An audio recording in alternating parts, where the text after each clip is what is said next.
now we are coming to Suzanne Forbes Vierling from the US. Suzanne is a psychologist, writer, educator, and choreographer.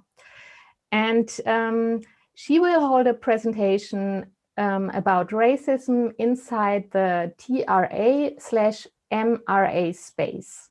Wanted to talk about, American racism in the colonization of women.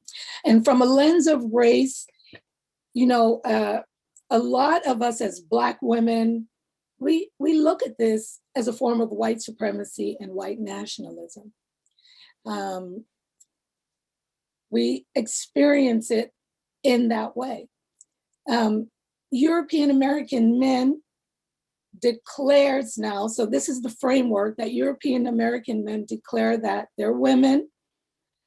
He keeps his power and privilege as the ruling patriarchy, and then he proceeds to legally erase women, conquer language, spaces, and organization, forces children to learn this ideology, and of course to go into medical surgeries, medicines, and different things like that.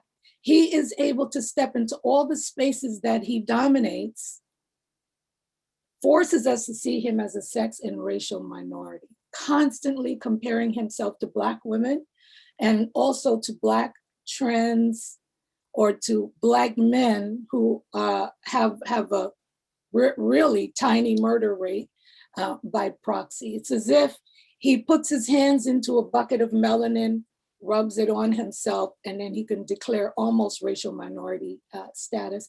And he has a convenience to step back into his power and control to punish how he perceives dissent.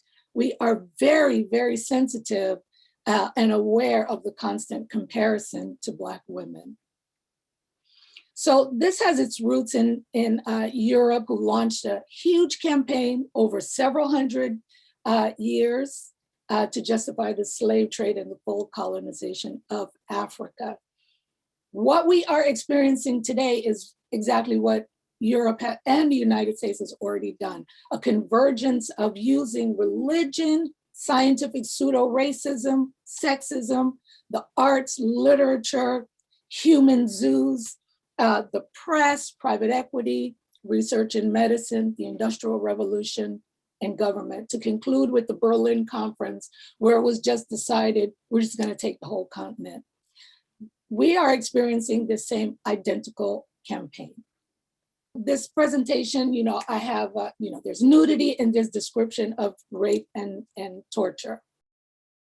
This is Sarah Bartman, or Sachi Bartman, or the Venus Hottentot. And this was a Quina woman from South Africa who was trafficked to Europe, primarily in UK. And I think that she was taken to a few other countries, and her, in the latter part of her life was in France, I believe in 1810, she was brought to Europe. She was used in scientific experiments, displayed in zoos, where she slept, wore a collar, and was also prostituted. So she was, made to stand up on a stand and asked to dance, made to dance. People paid money, of course, to her traffickers. She benefited this part of the campaign, the colonization goals of colonizing Africa. And she also served the goal in adding to the subordination of the status of all women, including European women. This is Cuvier. He's a physician and zoologist, and he's the one that owned her and experimented on her, and also participated in prostituting her out. He experimented on Sarah Bartman and published findings while alive and also post-mortem. Her pelvic region was of significance to Cuvier, who later proved, which later gave men today the opportunity to prove their justification for entering womanhood. The belief that the femur strength of Black women was sturdier and firmer, more so than white men and white women. This is something that white transgender or white men in the United States repeat often. This is their justification for colonizing women's spaces. As you can see, Saartjie Baartman is, her body is here on display in a museum in France. She was left on display, nude, her body dissected, body parts dissected, and she's remained that way on display for 150 years. And then her nation, representatives from her nation came to bring her back home. But Europe exploded at the sight of a Black woman's body, her curves, and all of that was the excuse. Here is Charles Darwin and Johann Blumenthal. They both talked about race and IQ. Darwin emphasized that Black people were the lowest on the human evolutionary scale, closest to apes and orangutans. And he then extrapolated that to saying that Saartjie Baartman and Black women and Black people were closest to apes and orangutans, the last of humans to come out of that evolutionary process. And Johann Blumenthal took measurements of brains to say, okay, to determine IQ. And just as a quick side note, the term Caucasian comes from Blumenthal. He named white people or Western European people after a Georgian sex slave that was trafficked. He thought she was beautiful. He thought her skull was beautiful. So he said, I'm just going to name all Western Europeans Caucasians. That was his classification system, one of them. Europe and United States both published that Africans were just barely human. In the meantime, European men knew exactly who they were raping and impregnating. They knew that Black women were not apes or orangutans, but it was a media marketing campaign to say, you know, well, we're justified in going to Africa because Lord knows they need us. They're barely into human evolution.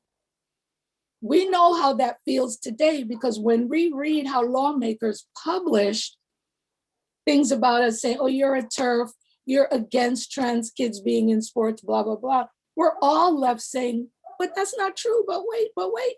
And we don't have any power to change it. It's the very same way that Africans had no power to change all what was being said about them. So as you can see, the European man, the African man, and then the gorilla or monkey. And once things are written down, it becomes true. Using a Black woman for scientific inquiry killed two birds with one stone. The bell curve was able to say, well, IQ, now this bell curve is a more modern, book that went around the world, quote unquote, proving Black intellectual inferiority. And Darwin talked about women being inferior to men on multiple levels. President Thomas Jefferson, a businessman, a hustler, a pimp. That's why I picked a picture with him in his little fur jacket. Everybody talks about him in a different way, but this is what he was. Everything that we're all worried about today, Jefferson did to women, to Black women. Black women were classified as chattel, surrogacy, forced surrogacy, baby sales, sex slavery, lactation, medical experimentation. He tried to corner the market on baby manufacturing, tried to keep it to Virginia, for Virginia to be a wholesaler of slaves. He was unable to do that because men all throughout the South already owned women, Black women, so they did not need to wholesale people, children, babies from Virginia. He then created the bond market, which was a debt that one could take care of by betting on the reproductive systems of Black women. This is how Sarah Baartman was advertised. And as you can see, this look of Black women for entertainment, what, you could be rewarded in this way. And Europe and the United States talked about the Black woman as untamable, sexually aggressive, and so forth. So you can see from then, from the 1700s, 1800s to now. Today, overall, everything that has happened to date is what I say the Trojan horse white patriarchy or white supremacists use to justify to enter womanhood. When I say white supremacists, I mean on the left.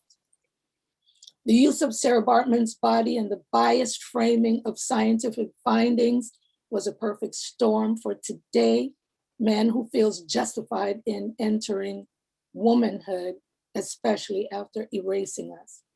The intimation is that Black women, due to anatomy, were barely above the evolutionary scale as human and as women, more like animals.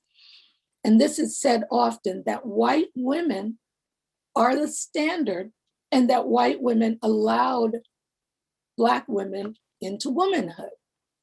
This is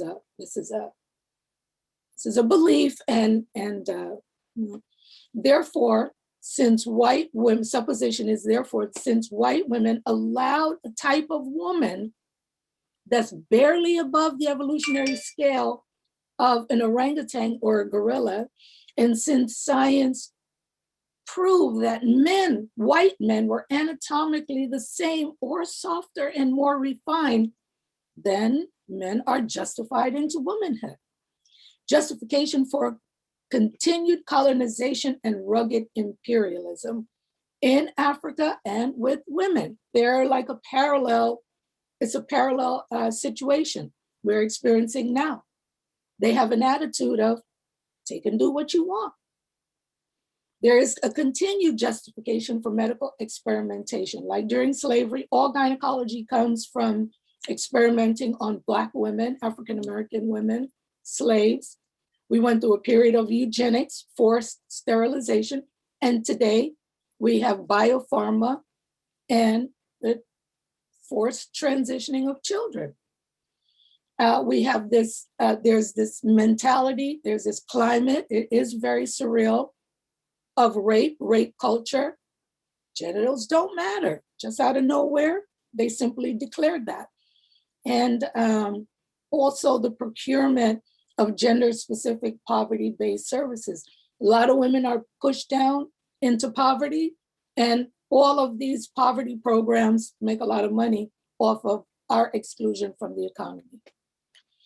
Now I'm going to show you a Twitter thread, and this is everywhere. I could have put up 30 threads, but I'll just do this. And I'm scared to click the link, so I took screenshots of it. So this is a daily, almost hourly, constant merging of Black women with white men.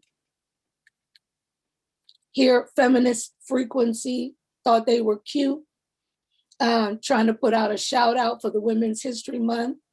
Trans women, Black women, all of the women who have fought and continue to fight for the rights they deserve. It's Women's History Month, we celebrate you. Okay. Then a response. A disgraceful racist tweet comparing the long and bloody fight for civil rights to males who want to self-ID as women. This is totally despicable.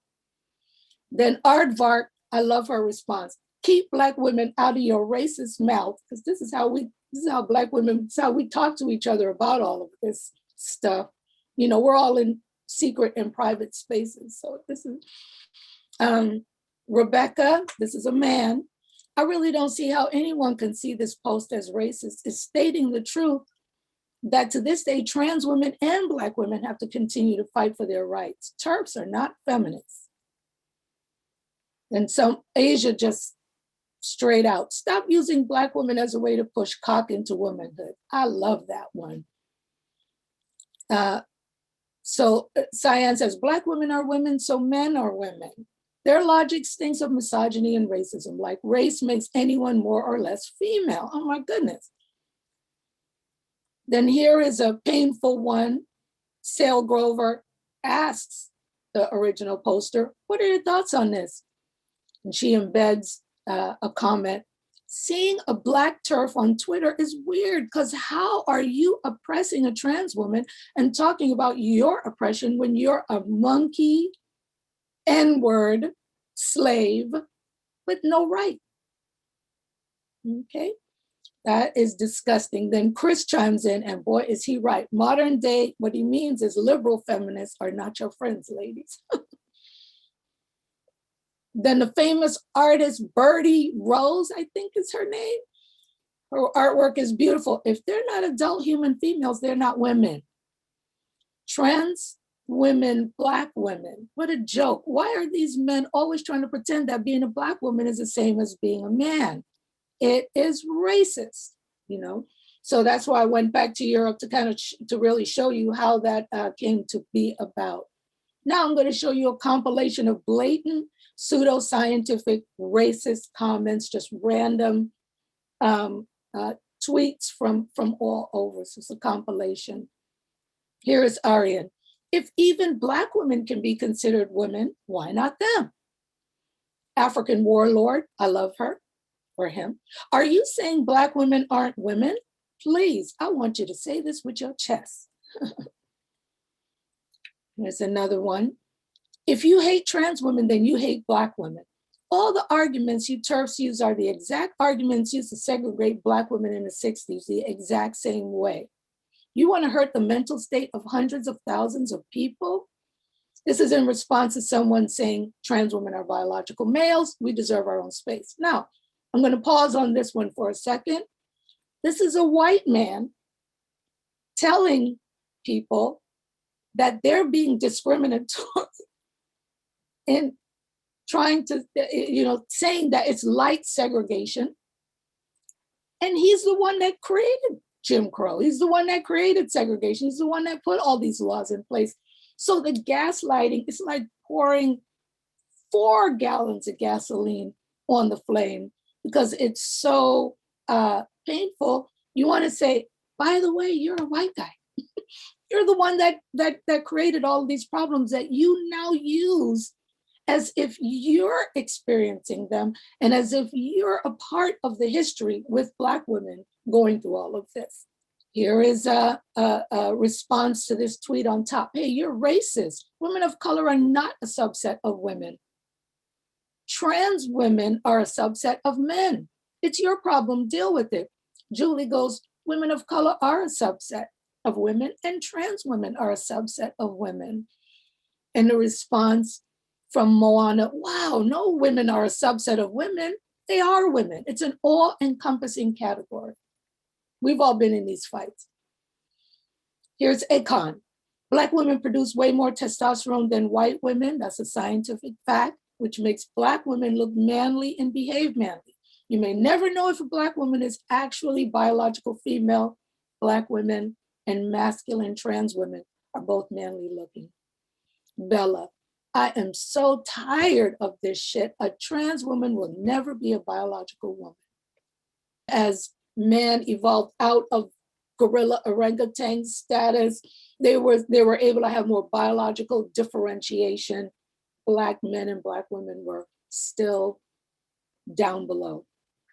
And I remind people that, all Black American and all Caribbean people have a European man's last name, right? So white men knew that they were with their slaves. And here is another one. Here in the civilized world, we stopped calling Black people names like coon, nigger, ape.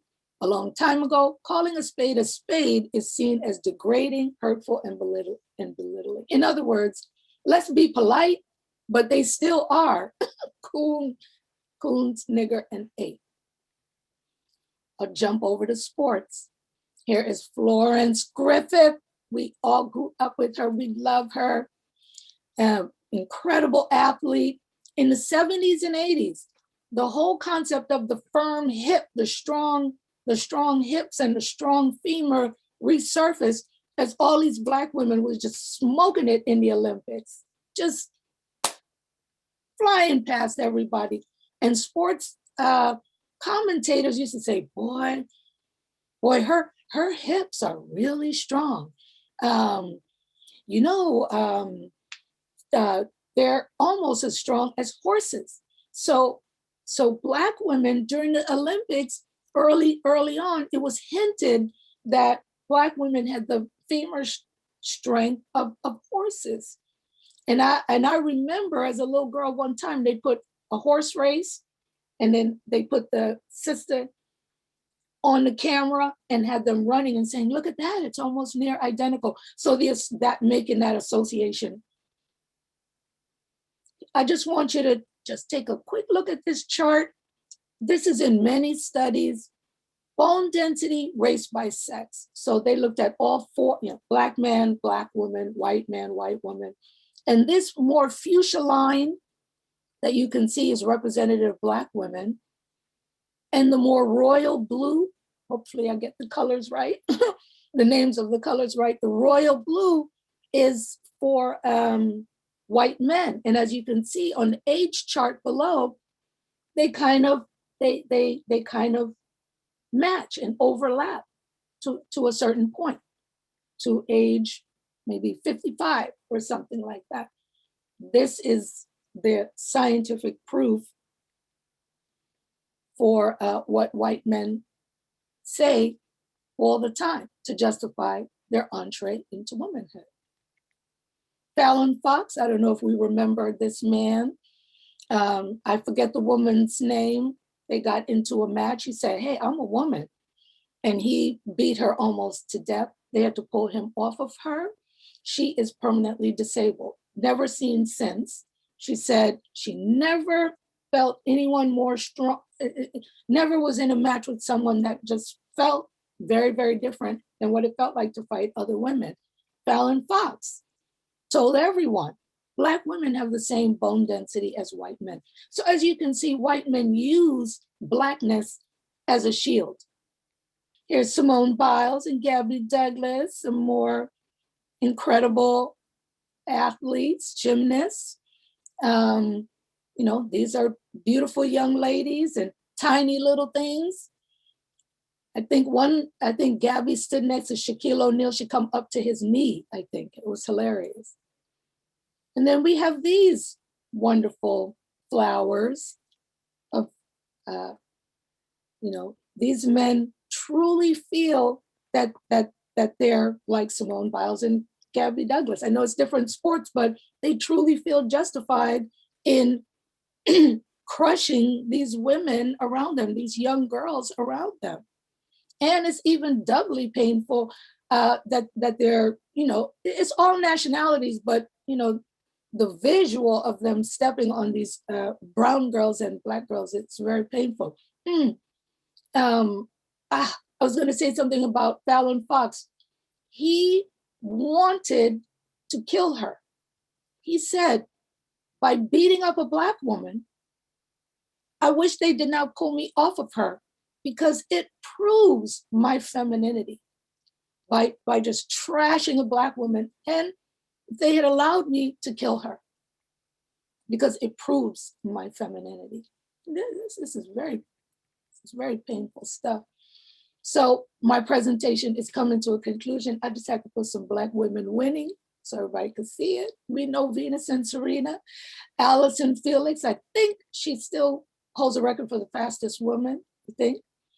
And of course, we end.